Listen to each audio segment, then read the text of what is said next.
So for me, I like writing the music that I am connected to a lot, to give, because I know that it's going to present itself in a way that people are going to connect to it because of that connection that I have. Mm-hmm. Yeah.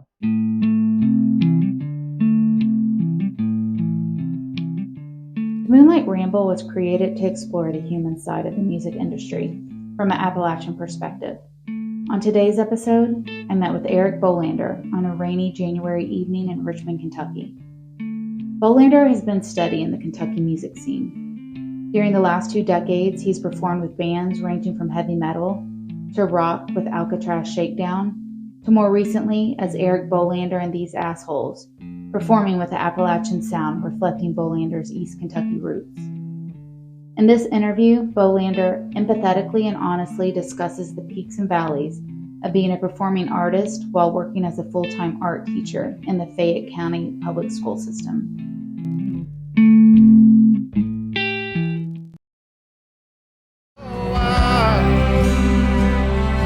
Oh, Daddy, please, let me take one more ride.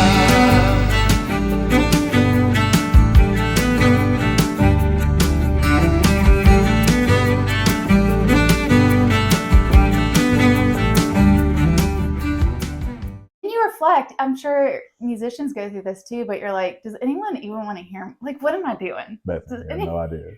Does anyone care? Does this even matter? You know how many times I wanted to just quit? Yeah. And I have a day job. You know, I'm an art teacher. I'm a visual arts teacher. Yeah. Not, you know, I have a career that pays my bills. Yeah. Puts food on my table and buys toys for my daughter. Like, you know what I mean? It's I recognize that I have that sort of upper hand that some independent artists, you know, don't have. But, you know, a lot of artists, you know, they'll bartend or they're doing security or they're doing other things too. And they're making, you know, a decent living too outside of, you know, off the stage. Yeah. But nonetheless, you know, for me, it's still like, I don't know. It's a double-edged sword. Mm-hmm. It pulls at you. And I'm a pretty happy, you know, sort of glass half full type of person. Mm-hmm. I've always been, even when in tragedy, you know, I really have. But, you know, deep down in here, it's like, it's like, why am I putting so much of myself into this when I'll go somewhere and 12 people show up? Yeah. And then you'll have a run where you're playing some cool festivals and playing with some really just amazing artists. And you're like, oh man, this is great. And people that you love and respect in the art and music world, you value what you're doing and tell you that. Mm-hmm. And it all feels great, but it never satisfies sort of that feeling that you're not enough. Yeah. Yeah. I mean, I wrote a song that's on the last record called I've Only Started. And it's really honestly, I mean, that song's actually about being a musician. 100%. That's absolutely goes out to all the musicians out there that I know and don't know. And you just absolutely, there's so many times where you just feel like you've outworked this idea, not even this person. It's not a personal thing. Yeah. Because you also lift your buds up. Yeah. You know, and your brothers and sisters in music, really. Like you want to lift those folks up and you want to see people do well. But then there's this sense of like, man, I'm outworking some people. I'm outworking this idea of, you know, hitting the road and like putting out content and music, and you get overwhelmed by the race of it, the rat race, I guess. Somebody asked me before, you know, well, many times people will ask me that are not in the gig industry what it's like, you know, playing music. I was like hiking on a treadmill. You just like you're out there, you know, you're taking it all in. You're not getting anywhere, you know. You feel like you're on the treadmill hiking. It's like, well, it's the same trees, it's the same sunset, but it's still beautiful. It's still great out here. The air's great and the people are great, but you feel, I won't say less than. It's more of a feeling of you're not approaching accomplishments yet, and it's hard to stop and celebrate the victories. And some don't, I mean, the little ones, but also like some pretty substantial victories, you know. And I've worked over the last couple of years, especially since I started working with Tiffany at Black Mountain Management, and I've really started working at celebrating those because she's a boss, and like she'll get into you, and like, hey, like meeting some like younger or whether they're younger or not, they're greener, artists just getting started or have been at it just a couple of years that are big fans of mine. Yeah. And I'm like, wow, I'm big fans of yours. That's pretty wild to me, And a good example is Jake Kahn. Man. He's killing it right now. And at MMF, I can't remember how many years ago, Ashley Wells introduced me to him because he was too nervous to come talk to me.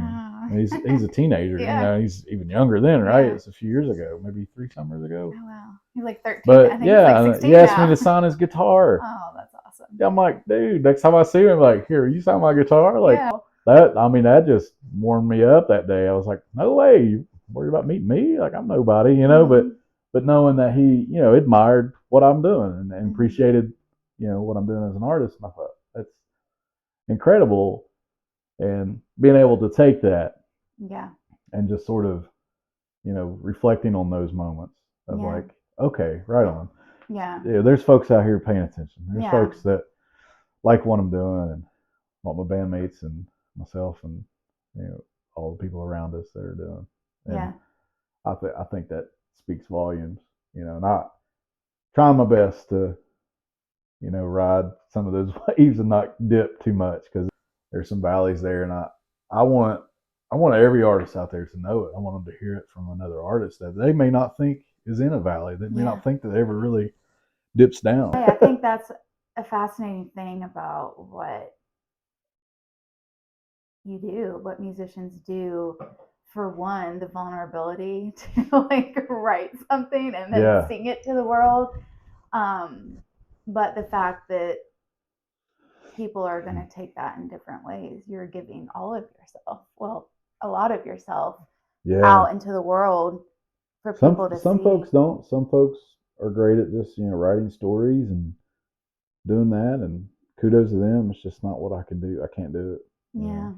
And having a visual arts background, I went to art school at UK, the University of Kentucky, and got a bachelor's of fine arts in painting, and of course a bachelor's in art education. So I teach high school in Lexington at Interclay, and got a master's of art education at the Art Academy of Cincinnati, and and having that visual arts background and writing songs is an interesting combo because I'm visually writing songs at the same time. I'm seeing. It's almost like when I write a song, I'm creating a music video in my head. I really truly am. Like I'm visually seeing some things that are happening and piecing it together, and I think that's served me well. When I'm writing. But I almost always, not always, but almost always have to have a personal, emotional connection to what I'm writing. Some of them are very emotionally connected. Even a couple songs I don't hardly play. But then there's some that, like Magic Moon, it's just kind of a sort of almost silly type of story about a guy who believes in Bigfoot. All he wants is people to believe in him. And whether he believes in Bigfoot or not, or they believe in Bigfoot or not, they believe in him. They're like, yeah, man, right on. Hell yeah, there's Bigfoot. And I personally don't believe in hardly anything, which is ironic, But I think the supporting someone's joy and passion and beliefs that are not harmful to themselves or others. Right. Yeah. Outside of that realm, I think it's healthy. I think it's, and that's kind of where that song came from. But then you have like, Oh Lord, and that's about a good 10, 12-year stretch in my hometown of Garrison, in Lewis County. And just a lot of sort of negative and opioid epidemic, and just, a stretch of family members dying of cancer, and the biggest crop at the time was tobacco, and it's just all these things that connect. And it was just, and the chorus is sort of this sarcastic prayer of like, man, I'm tired of hearing about these family members being in a better place now. Yeah. I don't believe my dad died at 51. He's in a better place. But never having met my future daughter, Right. and I'm never going to believe that. Mm. And I'm okay with folks that do believe that, and it gives them comfort Mm-hmm. and it helps them grieve, and that's great. And I have throwing no shade at religion or folks who follow that. Mm-hmm. I don't think that's my place. Yeah. But for me personally, that's where that song Mm. came from. There was a lot of, so it's a Mm-hmm. balance, I guess. Yeah. But I think for me, music that I become attached to, very much so, is the music that's emotionally driven, that I can believe. And it might not be completely connected for that artist that wrote it, but they wrote a song that I could completely connect to. Oh, yeah. Mm-hmm. Yeah. So for me, I like writing the music that I am connected to a lot, to give, because I know that it's going to present itself in a way that people are going to connect to it because of that connection that I have. Mm-hmm. Yeah. But anyway, you mentioned Lewis County. You just gotta stop me. You gotta hey. Did you move back out? So when you left after high school, did you move back, or you never moved back? No, I went to Morehead State for my freshman year. I went to basic training, joined the Kentucky National Guard out of Olive Hill. When I got back, I moved to Lexington and went to UK. And then I've called Lexington home over 20 years, and I've just moved here to Richmond a year ago. 13 months ago. How long did you stay with the National Guard? 10 years. Oh, wow. Out of Olive Hill was Bravo Company, and then we had Charlie Company in Cynthiana, and then our headquarters and Alpha Company was Ashland. So oh, yeah. bounced all around that area. So you probably know where the armory is there. Yeah. I've been there a bunch of times. Yeah. Yeah. Then I got lazy and fat and grew a beard, so it started writing songs. 10 years is pretty good, though. Yeah, I mean, yeah, I got medically discharged. I had a back injury that, ended my career there. I would have done another 10, 20 years. So. But it's all good. It led me to where I'm at, I guess. Yeah. It's funny, I've met over the years so many musicians that are also have a military background. Abe Partridge is one of them. And, yeah. Gosh, I can't. I'm blanking right now, but yeah, a handful. I mean, that's great that there's an outlet. Not that everyone who has military backgrounds had some kind of traumatic thing happen, but just stories of friends who've been in the military. You know what I mean? There's a lot of stories. There's that are dark. Certain amount of emotional draw from that as well. I didn't go to combat. I mean, that was basically how I got injured, was training to do that. But my older brother and the unit went. They were in Afghanistan for a year, and basically when everybody got back, I got processed through and medically discharged. But yeah, you still have kind of connections to those folks that were in harm's way, and there's a lot to it. Yeah, there's a lot of songs that are about it, and there's a lot of songs that people who actually understand it, right? Yeah. There's folks that capitalize on it, and there's folks that need to say it. Yeah, they need to get it out. Right. Yeah. Yeah. I lean that way. Yeah. Right. The whole put a boot in their ass is like, dude, you didn't even wear combat boots. Yeah. Right. Stay over there. I'm gonna listen to these people over here that have something to say about it. Yeah. I've had a lot of different jobs in my lifetime, and one of the jobs that was one of the most meaningful jobs I've ever had was working with Volunteers of America, and it was 7 western counties in West Virginia and 3 southeast Kentucky counties working with homeless veterans. Yeah, wow. And I'd be out by myself in the hills. It'd be snowing, and I'd be out finding homeless veterans, trying to get them services. Yeah. And just the stories that you hear, for one, just being in that part of Appalachia is amazing, let alone, I know, why are you homeless? How can you be homeless for real, based on what you've given? But agreed. Yeah, that was homelessness is its own epidemic. Oh, however, it's almost like a supercharged level. Oh yeah. When you think of veterans out here, and combat veterans and disabled veterans yeah. that land there. Mhm. And, you know, partly, sure, it could be some of their own doing, but at the end of the day, you know, that's still wrong. Yeah. I think I learned early on. That turned dark there, didn't yeah. it? We could change this. If anyone's listening to this podcast and have listened to my music, they already knew this was going to be kind of dark anyway. It's destined. I learned early on to stay away from polarizing viewpoints. Oh, I think sure, it's yeah. so easy to get caught up in. Yeah. And then you miss the human side. Man, people ask me questions, and I was like, Dolly Parton's my true north. Yeah. Oh, yeah. You wanna know what as a musician, what I'm like politically and socially? Dolly Parton. Yeah, that's good. She's Queen Bee. Yeah. You know, I'm not gonna kiss somebody's ass, but at the same time, I'm not gonna degrade someone who, you know, thinks and believes in a certain way. Yeah. Outside of like true social issues. Yeah. You know, if you're homophobic or sexist or something along those lines, then I ain't got nothing for you. Right. Just miss me with it. Yeah. You know, but you know, if you're, I don't know, you're Republican, Democrat, whatever, like, I'm not going to get into that. Right. Yeah. But, you know, and I'm not going to get into well, if you are this, then you're, no, I'm not going to get into that. Mm-hmm. You know, but if you're cruel to people just because they're humans, fuck right off. Yeah. You know, I will stand up for you. Yeah. But I'm not going to stand up for your political party, regardless if I'm on the same side anyway. Right. If that makes sense. Oh, yeah. Yeah. Mm-hmm. I think, you know, as far as politics, Charles Booker might be the only person I've ever really been like, heck yeah, I support this guy. I think he's a true human being. Yeah. And that's about as far as it went. Yeah. Other than that, I'm not interested. Mm-hmm. Yeah. Unless they want to fund my record. Right. Yeah. Not that I would do that. Not that I would do that, but just facetiously saying that's never going to happen. So they're clearly not invested in what I'm doing. Yeah. Little small time dude here in Richmond, Kentucky. So.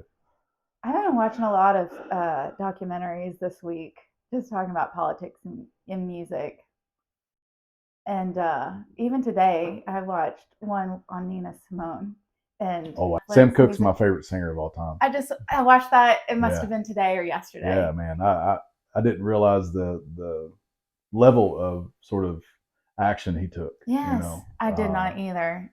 And I mean, on the flip side, after saying all that I just said about, you know, Dolly Parton being my true north and trying not to really, you know, steer one way or the other in a public forum, also kudos to people who do that. Mm-hmm.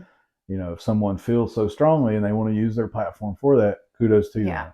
Yeah. Because majority of folks aren't just trying to get clicks. Yeah. Majority of the folks truly believe that that's their calling. They truly believe that's a good, proper use of their platform. And who am I to tell them that's not? Right. I don't think. You know, just because I wouldn't necessarily say all the things that Jason Isbell says doesn't mean, one, I don't agree with a lot of things he says, and two, that I don't support him for being that way. Right. But at the same time, I have to call people out for, you know, complaining about somebody like Ted Nugent. Yeah. It's like, well, you know, there's polar opposites to everything. You know, and it's like, you know, I mean, I have to, for me, to be sort of diplomatic about things, and maybe that's the teacher in me, right? I have to allow myself to be, not okay with the content, but okay with the idea of that person, right? Right. And I think if more folks saw it that way, you know, I think Tyler Childers probably did it better than any of us when he put out the fiddle record and then had the statement. Yeah. And I was like, yep. Yeah, exactly. You know, Tyler lived and grew up and his family still there and like made a statement basically like, hey man, put yourself in someone's shoes that you don't know. You don't even know their culture. Yeah. You don't know their race, their location, how they live, who they're around. Like just put yourself in their shoes. What if we change it and make it in our community, where would we be? How would we respond to this or that? And God knows, you know, I've learned a lot from growing up basically we grew up in the same region, Mm-hmm. foothills of the Appalachian Mountains, you Yeah. know, on the Ohio River. Yeah. And Lewis County and Greenup County, they're pretty much the same county. Yeah. There's plenty of room for folks, you Mm-hmm. know. And showing a little bit of grace, you know, Yeah. for folks, and giving people opportunities to not change overnight, but Mm-hmm. opportunities to learn from something. Mm-hmm. I think that's important, man. Mm-hmm. It's hard to navigate the social landscape that exists in this century, let alone this decade. Oh yeah. Yeah. And I have a song, Montgomery Hill. I love that song. Thank you. Mm-hmm. And it's about my hometown. Because Montgomery Road goes up on this hill and 3 counties connect. We used to go up there as teenagers and do things we're not supposed to be doing and hanging out. There's a haunted cemetery and this big long ridge that has a gravel road, and you'd go fishtailing in your car or truck and stuff. But anyway, just doing what kids do out in the country and, you know, in Appalachia, Yeah. you know, doing what we do. And historically, the name of that hill is a racial slur. And unfortunately, folks still refer to that as that racial slur and that holler that's up there.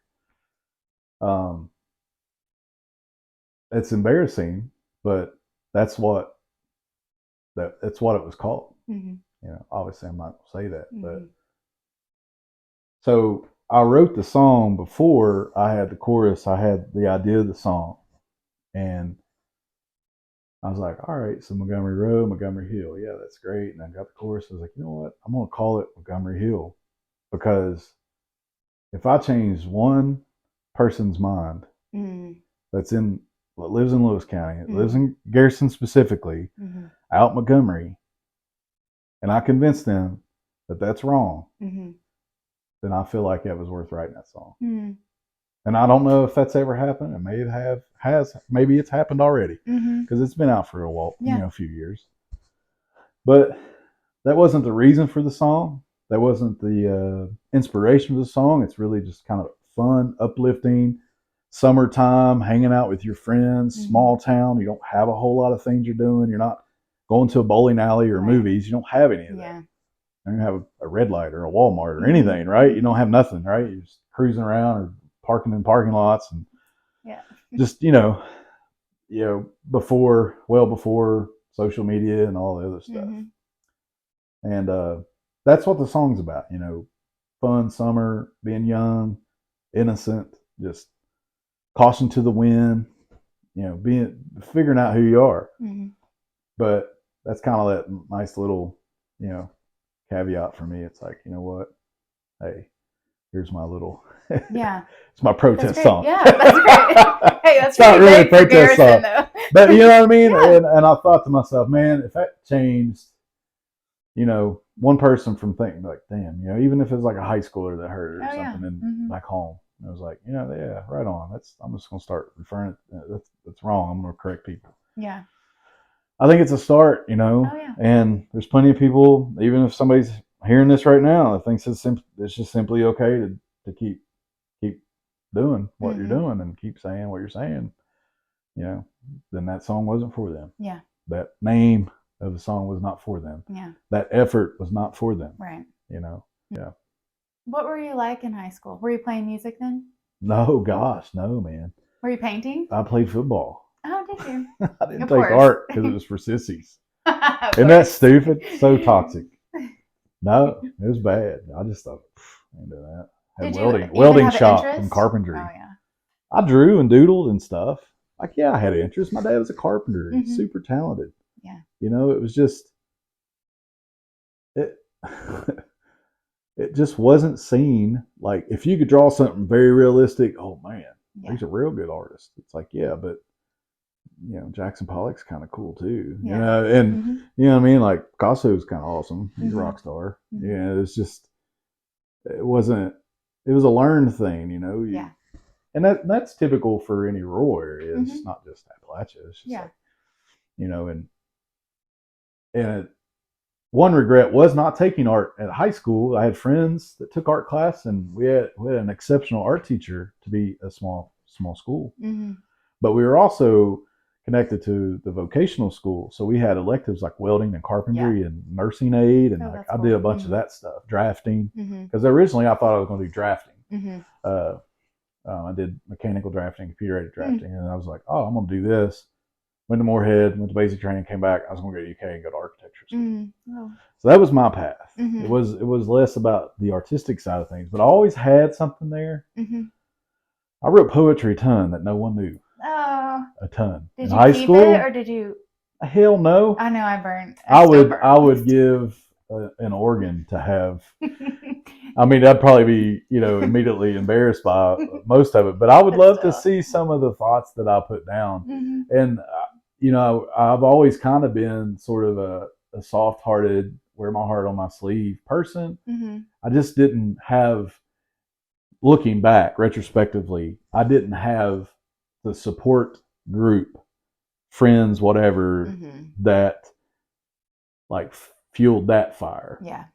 Until I got to the University of Kentucky, actually Moorhead State, my freshman year, my first exposure to college. I'm like, oh God, this is insane. I was 17 when I graduated high school, so I barely turned 18 before I started college. Was not ready for that. No. But basic training helped me. I was joined the guard. Years. Got back, moved to Lexington. I was a grown adult. Yeah, it was great. Oh yeah, it was great. But and UK was great. But then, I thought I was going to do architecture and got into studio work, trying to beef up my portfolio to try to get into architecture school again. And man, I loved it. The accepting feeling you get being around professors and other students. I met so many types of people. I mean, there was a varsity swimmer that was in my painting class, a football player that was in, he got into architecture school, but he was in one of my drawing classes, and made, some of my best friends I made at UK in art school. And I was very, very thankful that I allowed myself to sort of push all of that out of me, the artistic side of me, the creative that it was in here. That I love sports. I love football. I was pretty decent at it. I mean, clearly I'm, I'm not that much bigger than when I was a senior in high school, But, athletics was, I was going to play college football. That's what you do when you're in a small town. You're going to play college sports. Some folks, that's what they do. Yeah. But, I had some small schools interested in me, but not scholarship wise. Then I went to Moorhead because a ton of people graduate in Lewis County, go to Moorhead, which is, just south. Yeah. And it was a fun year. My GPA didn't have much fun. Yeah. I think at one point, the first semester I had a 1.8, and I was like the valedictorian of my friends. Yeah, the creative side of things, back to that, was like, I embraced it, man. It was wonderful. Having that friend group that really, truly, it was cool to do it. And like, man, when you're impressionable and you're a teenager and, you're not the coolest kid in class or whatever, like, but you're doing something kind of cool, you're playing a sport and you have teammates, and that was great. I love that I had that. Gosh, man, I feel like I would have flourished as a high schooler in an art class. Yeah. I really feel like I would have. But it's part of who made me. It's part of where I'm at, Right. And I can't, regret that moment in my life, but I can be very thankful for the moment in my life when I connected with the creative side of myself. And my older sister and older brother, they all, my mom, everybody's encouraged me, My dad passed, unfortunately, when I was 20. So he didn't really get to see the full version of a creative son that he had, But I did do stuff. I did, I'd sing along with like the radio.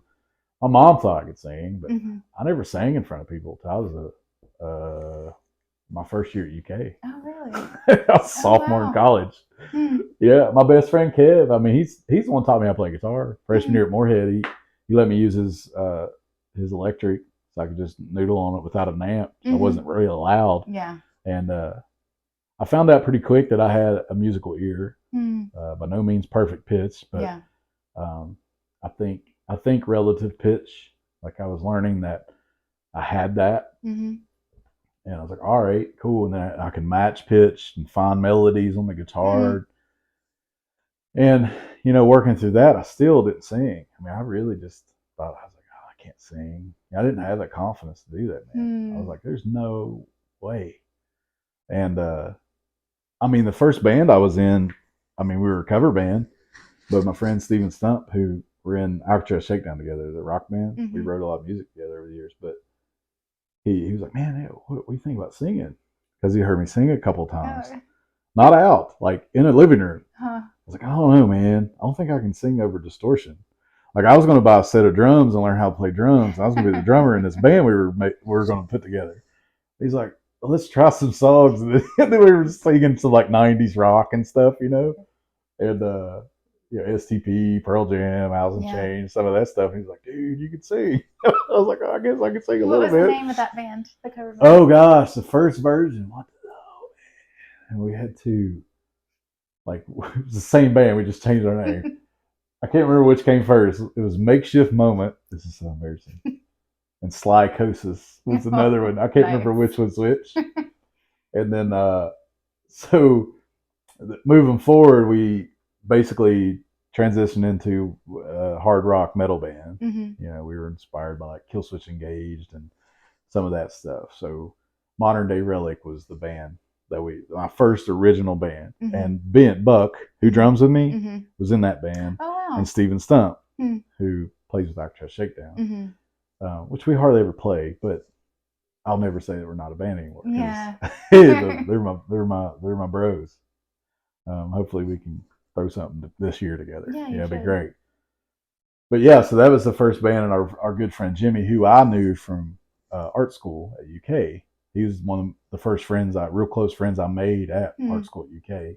He played bass. So we all got together and just started jamming. And so me, him, and Stump were in that cover band and like started writing some originals.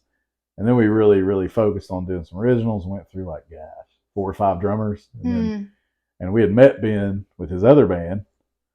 And I was like, hey, y'all haven't played in a while.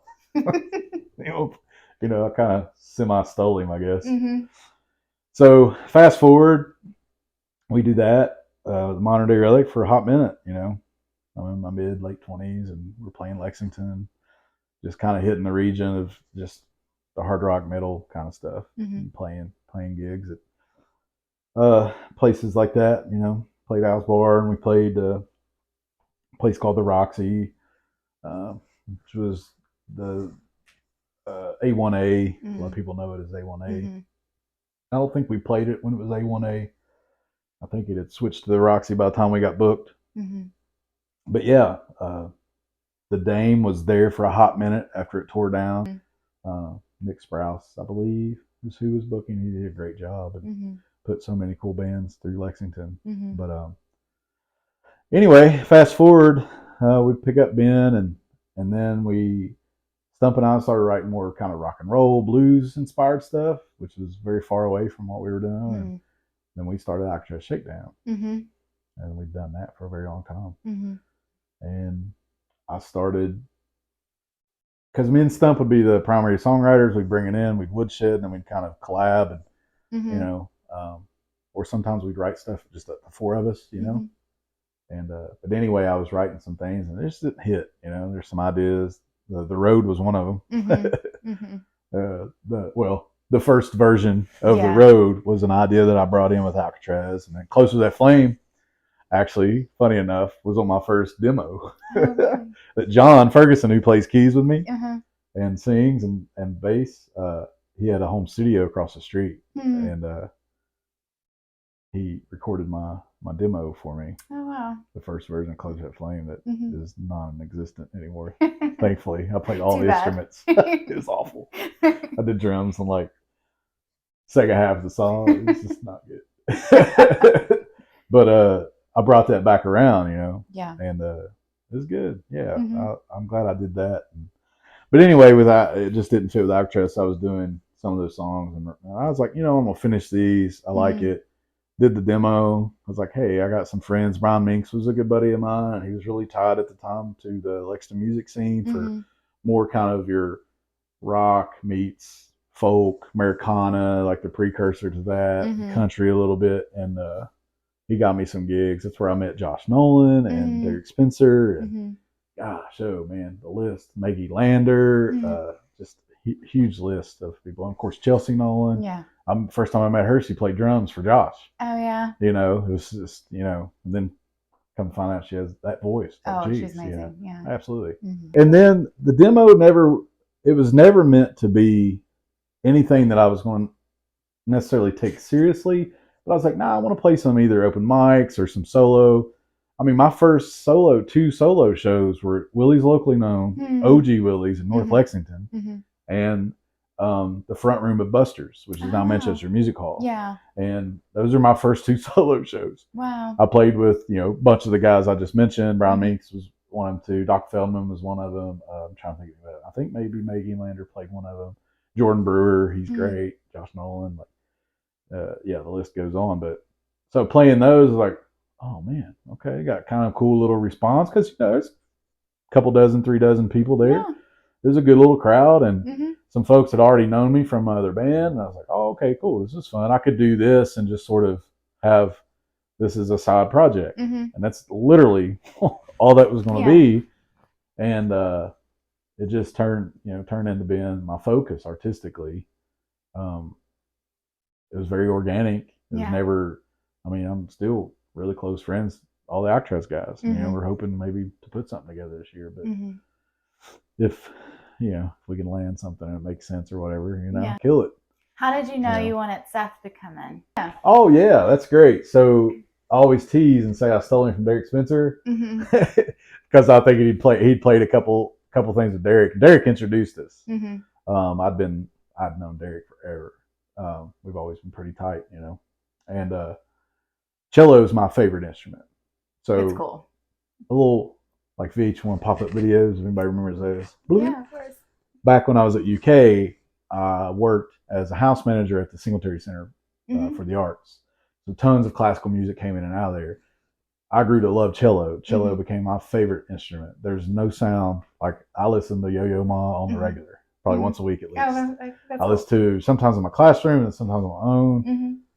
Cello music does something for me that maybe vocals do for others. Yeah.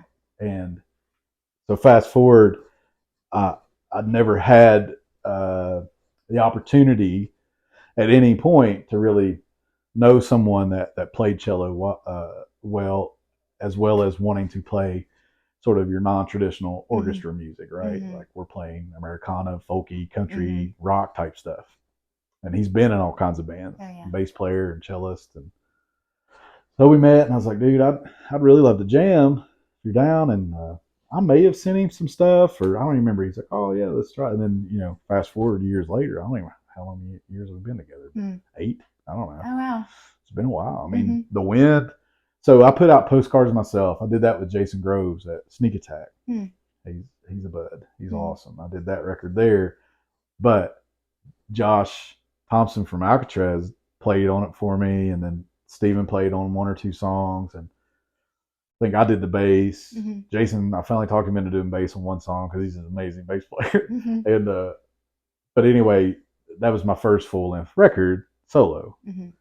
And then fast forward to when The Wind came out. The original release of The Wind came out in 2016 or 17. That has Seth and Ben on it. Yeah. So that was the first inkling of the assholes. These assholes. Yeah. And so anyway, that's when that happened. So it was somewhere around there. So 7 years, something like that. That's great. Yeah. And it just brought so much. And when Ben came along, Ben was first because I was like, man, I need like a cajon player or somebody. And I hit up Ben, and he sang backup with me all those years of that metal band. Yeah. So I knew he could sing whatever I had, right? And I think our first show was this showcase at Al's Bar in 2015. Oh, wow. Michelle Hanks put it together, and it was, I'm blanking on the name, but it was a something showcase. anyway, the showcase that she pieced together was indoor stage and an outdoor patio stage, 5 or 6 acts that kind of overlapped time wise, and solo artists were outside. So Ben played home with me and sang, and we played at the same time as a kind of unknown artist, Tyler Childers. Right. He was indoors playing, and of course everyone was inside because he was getting a lot of hype in Lexington and had been playing there for years. Oh, yeah. But it was amazing. It was $8, and Arlo McKinley was indoors. Rooster's Crow, which is Derek Spencer's band. Caleb Cottle. I met Caleb and I met Tyler that day. There's another band that was inside. I'm blanking. I'm ashamed, but I don't know. Maybe 100 people were there. It was packed, but considering the lineup, outdoors was myself, Brian Minks. Brian actually asked me to switch slots so he could watch Tyler say it. And I was like, sure, dude. You're sure. Nice. I was like, of course. Yeah. And then Josh Nolan played. Egon, is it Danielson, I think? He's a Lexington guy. Or maybe Jordan Brewer. Jordan's awesome. He doesn't play it anymore. So if Jordan's listening to this, you need to play it. Come on, Jordan. I love Jordan. He's one of my favorite artists out of Central Kentucky and Eastern Kentucky. He just kind of quit. He's also cousins of Sturgill Simpson. He's gonna be mad for me saying that, but like looking back, I'm like, God, that was insane. Over 2015 in Lexington. It was nuts. Like fast forward, you're like, oh man, this person. It's great. And I'm not trying to be that guy name drop. I'm not personal friends with Tyler Childers. I've just met him a couple times. But I'm saying it's a cool like concert that had been part of. Absolutely. But that really drove me a little bit. Yeah, it's funny because I don't get to think through this stuff unless it's like an interview forum where that's kind of the topic or whatever. But it's kind of fun to do, from my perspective, it's fun, as well as possibly some folks who are interested in it. The three really people that are interested. No, it is really interesting. It's Lexington's a beautiful place in that sense of a lot of people coming together from a lot of rural parts to share their talents. It's like it's beautiful. It's been a hub for the region. Yeah, absolutely. I mean, the guys at the Burl, like they built that from nothing. Oh yeah. First shows were BYOB. That's crazy. They borrowed a PA. I traded a PA really? To Cannon and Seth. He used to be partners with Cannon for rehearsal time in the green room, which was not a green room. It was just, I'm trying to think if it was because the arcade was all a garage. It was an old garage. Really? The green room was like the offices, I think, maybe like storage of the garage. So it wasn't much. Like they just, had access to that building. They hadn't done any of the renovating or nothing. And at the time, I needed some rehearsal space. And I had this huge PA that I acquired, as one does when you play music. Yeah. And they just borrowed it. It was just a few months, but like, yeah, man, we'll rent it from you. I was like, how about this? I need space. Yeah. And then, I think that's kind of how it went down. And then me and Josh Thompson raised their stage because it was the old stage from. What was the place downtown? Natasha's. Oh, yeah. That was their stage. They bought that stage. Oh, really? Yeah. And it was like this tall. So we went in and had 2 before extensions to all the panels and raised it up a foot or so. And then in exchange for rehearsal space. Yeah, that's great. I was like, I love it. Yeah. Barter our way through. More people need to barter, yeah. But no, it and the Burl's just one example, but Al's Bar and the Green Lantern. God, the Green Lantern, I played there so many times. Lindsay and all in there are just Mike and Nick, and I love those people, man. Robert owns it. Like they're just day one, they treat you like family. Tivis runs sound, and he's a great artist himself, and drummer, and plays in Yellow Cuss and some other stuff. Mike Farr, he plays with him, and it's made a ton of friends over the years at the Lantern. You know, people like Justin Wells, and gosh, man, you could just list a huge amount of people that have played that bar that nobody ever knew they played there. Right. Yeah. So it just, you know, tons of my friends are like, you know, always go to the show. My buddy Jeff Cox. Oh yeah. Everybody knows Jeff. Where the hell's Jeff? But him and among many others, they're like, always go to the show. Yeah. And that doesn't mean always go. Yeah. As much as, hey, if it's in the cards, go ahead and go. Yeah. Shitty weather, or you don't feel that great, you're not necessarily sick, you just don't feel like going out, go. Just go. And I've done that. I've said it to myself, you know, in my head, like, just go. I've recognized that though about you too, because you don't always see musicians supporting other musicians. You know, people's schedules are busy in general, just people supporting live music. I got you. And you are out all the time. You're out all the time. And I think that's so great to see, because sometimes that's not always the case. Yeah, right on. I never really, I don't ever think of myself as being a musician supporting musicians. I think of myself as a fan going to shows. But I've had that compliment many times, and I'm proud to get that compliment. I am, because I'm glad that means something to some folks. Oh yeah. I don't mean it to mean something. Yeah. But truly, I am a huge fan. Like just the other night, I made a post about it, but I went to the Borough and saw the local Honeys and Wayne Graham, and I mean, yeah, we both share a booking agent, and we've been friends for a long time, like, you know, with our musical connection and stuff for many years, but no, I'm a fan. Yeah. You know, that's cool. Wayne Graham's the best band playing live. The local Honeys might be some of the best songwriters we have in Kentucky. I mean, it's just, you know, and to be able to see them both, oh, it's great. It was packed. It's awesome. It's the weather, you know, and you have to find a level of contentment in this industry that suits your happiness and that suits your definition of success. but in reality, you know, being able to find that sort of moment of zen, and not to be philosophical, but gosh, I struggle with this, by the way, daily, every day. Anytime I pick up a guitar, think about a song, here's something I like, taking notes, plugging stuff in my phone, lyric ideas, every single time, you know, this stuff hits me. Yeah. You know, I mean, I'm probably having more of an open conversation now than I've had in a sort of semi-public kind of realm, because I want people to hear it. That's the reality. Yeah. Aaron Lee Tajan is a beautiful artist. He's an amazing songwriter. He's just he's just charismatic and eclectic, and just, I don't know, he's like a contemporary Tom Petty, you know. And I think for me, he was such a big inspiration of like just grinding and working and still doing it.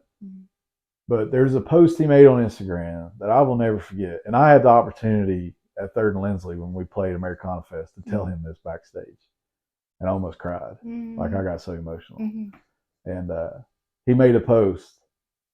It was either a day after or like the week of, you know, a few days after. He was just on a late night show, maybe, you know, Jimmy Kimmel or Jimmy Fallon, or he was on something. That's a huge opportunity for anybody, let alone someone that's really working and trying to climb. You know, he had representation out of Nashville, just chugging away, right? He was on 30 Tigers, maybe that year before. Like, he was really just, you know, grinding, taking the steps, and going for it. And the post was a picture from the stage with the microphone and about 15 people at the bar. Not a real small dive bar, but it was definitely not, you know, maybe like 100, 150 cat room. And he made a comment of, I was just on, you know, Jimmy Kimmel or whatever, X amount of nights ago, and this is what I'm playing tonight. To all of you artists out there just trying to work and trying to do it, you know, just know that we're all in this. we're all working at it. We're all trying to build and grow this thing. And I was like, dang, yeah. Oh man, it hit me. It hit me, dude. I was like, like, whew, I needed that at that point. Yeah. I don't remember what year that was, but it was, I was definitely hot and heavy doing the solo stuff. And I was like, God, I needed that, man. This shit's hard. Oh, dude. Yeah. And like from someone who's not a creative, it's like, well, geez, man, it's just playing guitar and singing songs. Like, who cares if they like it or not? Well, I get it. I get it. Yeah. But I don't get it. Yeah. Like we're very emotional creatures. Oh yeah. Hence what we do. Right. And I want to be able to give that to some people out there too. You know, the reality, but not necessarily accepting your position. Still having hope.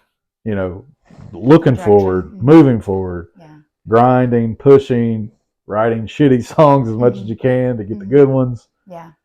All meanwhile having some form of comfort of like, all right, man, I've got some folks that really dig what I'm doing. Yeah. I have to, not forget that element of it, because you will absolutely fall on your face and it will hurt worse than anything. Yeah. Like I have people ask me all the time if I'm still teaching. Like, dude, you think I'd live in his house? Think I drive the truck I got? Like, right. You think I'd buy the guitar that I bought? You know what I mean? Like, no, Yeah. Be living in a tent. Yeah. I mean, really, you just, not to sound facetious, but it's like, it's a compliment at the same time, because they see, their optics of what I'm doing is a little more kind of what than the reality of it is. But I also know that impact is there too, which is important. Well, I think it's important too that even listeners understanding the process, and like sometimes listeners not understanding, like you said, that you have to write a lot of songs. You have to put out a lot of writing to get to good thoughts. Shitty songs. I just call them shitty songs. Yeah. You know how many shitty songs I I've written? Oh my God. Yeah. I've done all the stupid shit, and worked through it and wrote so many stupid lyrics. Oh my God, to get to what I'm doing. Not that the stuff I wrote before was just unlistenable, but by the time I even got to the modern day relic stuff, I'd written a bunch of kind of hokey, silly stuff. And then that band, in conjunction with Alcatraz Shakedown, really molded me into the lyricist and the melody and the structure kind of producer kind of that I've become. So I'm thankful for that. I mean, I could pull my phone up. My little recorder on my phone is just packed full. I mean, I have notes of lyrics. I'm bad about forgetting an idea. So we'll record it and then I'll go back and revisit. It might be something from 2 years ago that I pop up like, oh shit, that's kind of cool. Let me rework that. And I think, and people that, musicians listen to this, songwriters listen to this, will be like, yeah, I know. They know that. They know that, that's what they do, and having that understanding that everybody's doing that in their own way, but everyone's doing that. It's okay. That's perfectly fine. How has your daughter affected you as a musician? Oh gosh. Me as a musician in a public view, out playing shows, she definitely influences how I act and interact with people. I always feel like I've been a decent dude my whole life. I've made mistakes. I've talked sideways to people, been mean to some women in my life, and all those things that you regret, you would take back in a heartbeat. But at the end of the day, I think she pushes me to be even better of a person, right? And I think that that's more important to me than any album review or any opinion of someone of me, positive or negative. At the end of the day, I think most people that are around me and meet me are going to say I'm a decent person. And a lot of that's because of my daughter. Not that I wasn't before her, but that adds that extra little, man. You become you become the second most important person to yourself. Right. That sounds weird. Not that I'm the most important person to myself prior to my daughter, but when calculating moves and doing certain things, she's the most important, and then myself and everything else comes into play at that point. And I think most parents would follow suit with that, honestly. So that's kind of, how she affects that. But artistically, a lot. It's fun watching her. Like the One More Ride came out of a moment sitting on the front porch. Her mommy and I were still together. We were at her house. It was summer 2020. I was sitting on the front, kind of stoop, not really porch, and playing my guitar. She's riding her bike. I've told this story a bunch on stage, and she put her bike down. She was smelling these daffodils, and this park across the street, and this couple walked around. This elderly couple, and the gentleman said, "Do you like those daffodils?" She's like, "These are flowers." Kind of like, not joking, just quick-witted. She's so quick. And we kind of laughed, and I was like, "Well, baby, it's a type of flower, rose, tulip or whatever." And she's like, "Oh, okay." She was satisfied. She got back on her bike and was just cruising around. And I was like, "Oh, that's cool." And and then wrote that song based on that, just that moment. But then, as an artist, I just flash forward to all these things. Like, it sounds morbid, but I was thinking about when I die. Hopefully I'm old and she's older, maybe even a mom. You're right. But nonetheless, like, will I have done enough and said enough from my perspective as a father, not taking away anything from her mother, because her mother has a whole set of perspectives that, as being the mom, and will she do enough, right? But from my perspective as a dad, will I be enough and do enough and say enough to prepare her to be, a strong young woman and empathetic and all the things, like in one little song, it was all just about a bike ride and falling and scraping her knee. And, it was just these little moments and then the chorus is essentially just all those things rushing in. And that was a big time inspiration, that song itself. And I think it turned out really well. I was really proud of that one. That will be on the new record. Don't know when that will be out, but are you going to release another single? Do you have another single to release, or you released this one and you're working on Well, we've got 2 songs finished. Well, that's not true. We have 7 songs finished, 7 more songs. 2 more in the hole that's not been recorded. And then some more stuff to do on one of those songs, maybe 2 of them, I don't know. And then mixing, mastering, all that.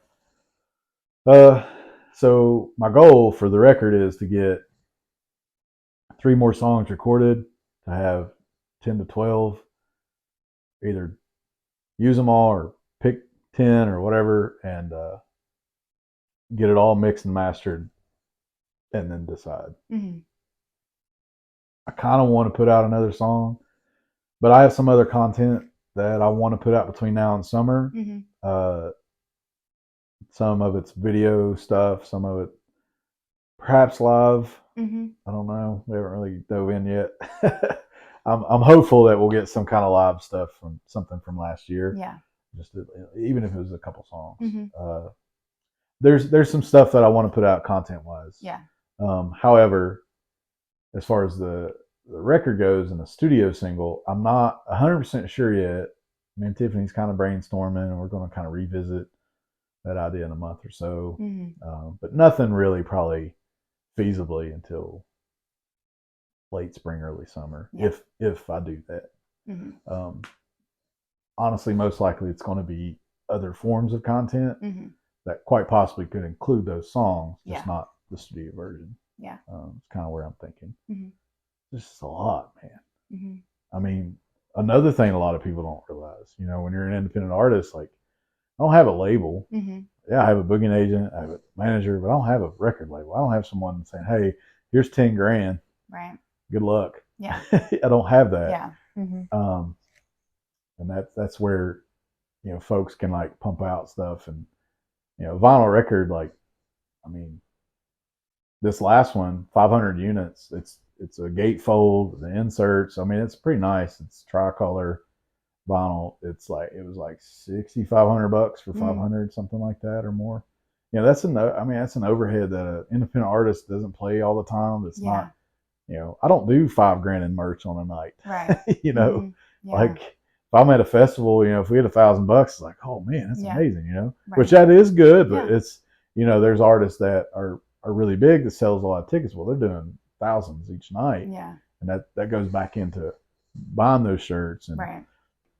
I pride myself on having solid merch. The merch game, man, that's important. And I really take it serious. I put things out that I would buy. Yeah. I'm a merch whore. Yeah. But yeah, I love getting merch from artists. One to support them, but I just love having posters and shirts and hats. And God, I got so many hats hanging up there. It's insane. I have a problem. But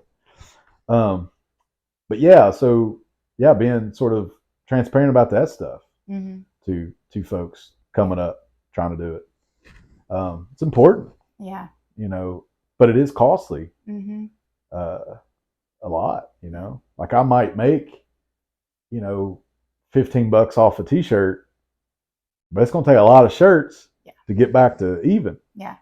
Before I make profit from that.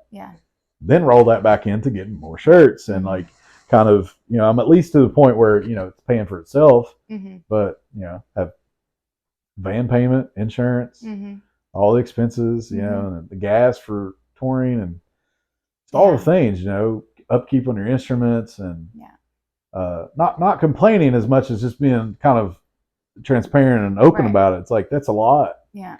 It's a whole lot. And, I think it's overlooked in conversations, not intentionally as much as just there's people that just don't know that. Like, how would you know that if you've never done it? Exactly. Like, why would you need to know it? Yeah. I mean, like I think it's important to kind of put that out for folks who are, kind of get rolling. Yeah. Because it is a lot, So you don't do anything musically? Oh, right on. Okay. Yeah. It's cool. More of a music has, like when you have no one, you have music. When you're in a tough time, that's you have a line music. Right there. Oh, it's deep. Yeah. I feel very deeply. Are we co-writing a song right now? I feel like we can. I feel like we're writing a song right now. No, that's great. Thank you so much for listening to the 7th episode of the Moonlight Ramble. To keep up on where you can see Eric Bolander live, check out his social media. For more from this podcast, follow us on Instagram and subscribe to our YouTube channel. Get out and support your local musicians and venues, and happy listening. Along the ridge on the county line, up there with the whispering wind, the days got longer, our minds were free. Lean on my shoulder, we'll drop till the sun can be seen on Montgomery Hill, where we laughed and lost ourselves on Montgomery Hill. Said myself